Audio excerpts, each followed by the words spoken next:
Goodbye Yellow Brick Road by Elton John, released October 1973.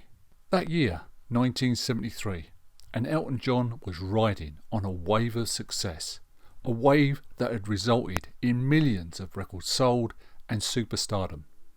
Bernie Taupin wrote the lyrics, and Elton's musical genius moulded them into songs, great songs, one after another and another and another.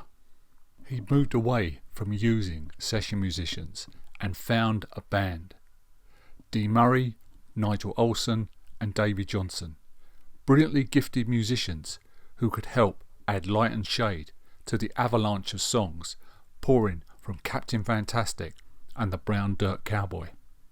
Whatever musical style Elton chose to use, be it rock, pop, blues, soul, reggae, show tunes, there was nothing these guys couldn't play or add to in some way. In February 1973, as his newly released album Don't Shoot Me, I'm Only the Piano Player, and the first single from the album, Daniel, were tearing up the charts all over the world, Bernie and Elton were thinking of what they were going to do for the next album. Initially, they planned to record the new record in Kingston, Jamaica, but problems with the studio and the political unrest in the country at that time, they decided to move to the Chateau de Hérouville in France. A few months earlier, Jethro Tull had abandoned their recording sessions at the Chateau due to illness and problems with the studio equipment, causing them to rename the Chateau Disaster. But Elton and his band seemed to have no problems, and they actually thrived there, so much so that what was initially planned for a single album now was expanded into a double. As the songs and creative inspiration just flowed out, one of the band members actually joked while at the Chateau he went to make a sandwich.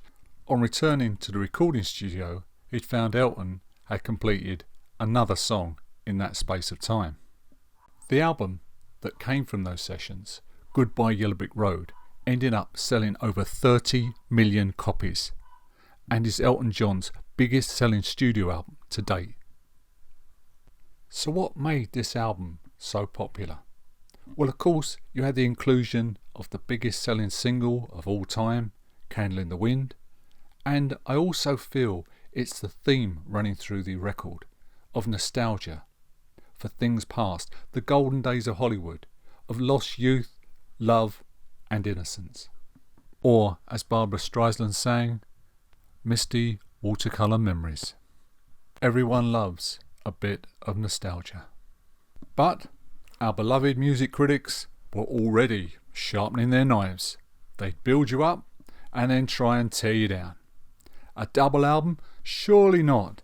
It's got to be overblown excess. They didn't like double albums back then. But they were wrong. Goodbye Yellow Brick Road deserves the title Classic Album, and its brilliance shines more and more with each passing year. Side 1, Track 1. The album opens with what I always feel is the overture, Funeral for a Friend. Starting off with whistling winds, churchyard bells and banks of synths, courtesy engineer David Henschel. It's slow, it's stately and sad, a funeral march.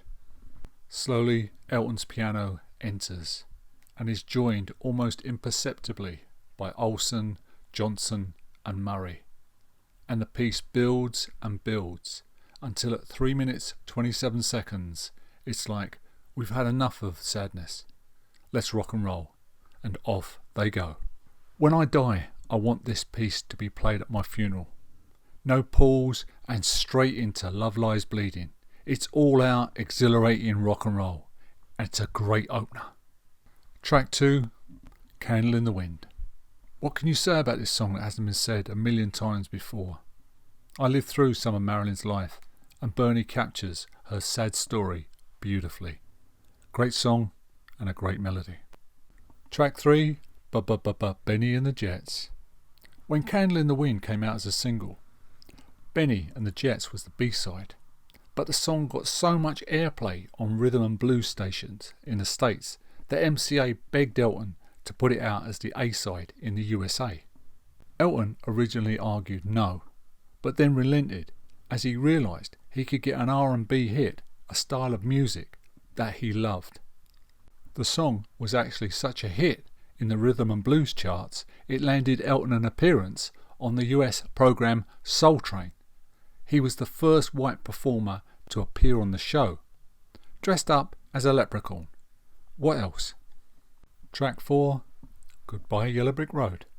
I always think of this track as about a young guy who's been sold and lives that dream of high society, of fame, of opulence, the yellow brick road, and found the dream wanting, and yearns to return to his childhood, a time of innocence.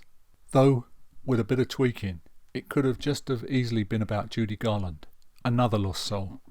The song boasts a wonderful chord progression, and those impossibly high notes that Elton reaches aren't the result of studio trickery. It's just Elton, says producer Gus Dudgeon. Grey Seal. I love Bernie's lyrics on this, but he says it's one of those songs that he wrote, he just doesn't understand what it's all about. And while the lyrics may be open to the listener's interpretation, it rocks, and it allows Olsen, Murray and Johnson to show off their superb musical chops. I've seen that movie too. Remains one of Elton's most beautiful songs. It's all about fake people, dishonest lovers, all spinning their lines, but the singer can see right through it. It's another song that uses the metaphor of cinema to get across its observations. So keep your auditions for somebody who hasn't got so much to lose, because you can tell by the lines I'm reciting, I've seen that movie too. This song and the soft, slow shuffle of Sweet Painted Lady and the next one, the ballad of Danny Bailey, they always sound like show tunes to me. And they make up a lovely suite of songs in the middle of the album. A lot of critics will try and tell you this is where the album dips in quality. But not for me. All three songs are quality, and they abound with melody and musical invention. All the Girls Love Alice opens with a fuzz-drenched guitar riff and Olsen and Murray's driving rhythm section, Kiki D on backing vocals. It's a tale of a teenage lesbian hooker. But is she really gay? It's like acting in a movie when you've got the wrong part. Did she commit suicide, or is it an overdose? It's another Taupin lyric that leaves itself open to interpretation. I also wondered how Davy Johnson got that fuzz guitar tone. I believe it's a fuzzed guitar played through an old Leslie speaker. Johnson added so much to Elton's sound back then, so much. Sometimes I find with great artists and their songs you know like the back of your hand, it can be interesting to hear other people's versions of those songs. It can present the song in a completely new light. Please check out a version of Alice by Imali Sandé on the 40th anniversary release of Goodbye Yellow Brick Road. The same goes for the next track on the album, Your Sister Can't Twist But She Can Rock and Roll. Have a listen to the cover by Imelda May. Next up, one of my all-time favourites, Saturday Night's All Right for Fighting. Live, this was always a showstopper.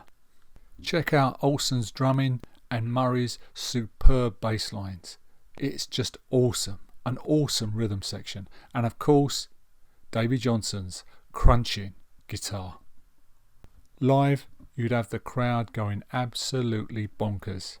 Elton would be playing under, over, above, on top of that piano. It's an absolute classic. Next up, Roy Rogers. And Elton, as he's been throughout the album, is in magnificent form. And Roy Rogers is riding tonight, returning to our silver screen. Comic book characters never grow old. Evergreen heroes whose stories are told. Of a great sequin cowboy who sings of the plains, of roundups and rustlers and home on the range. Turn on the TV, shut out the lights. Roy Rogers is riding tonight. This always brings a lump to my throat, as it's so evocative of growing up, watching that tiny TV, sitting there in the living room as Roy rides the plains with Trigger and Bullet. Yep, Roy riding to the rescue. And so sadly to the last song on the album, Harmony, clocking in at just 2 minutes 45 seconds. Harmony is a brief, ethereal ballad with a gorgeous melody. It's a song Elton has played many, many times in concert and is a fan's favourite.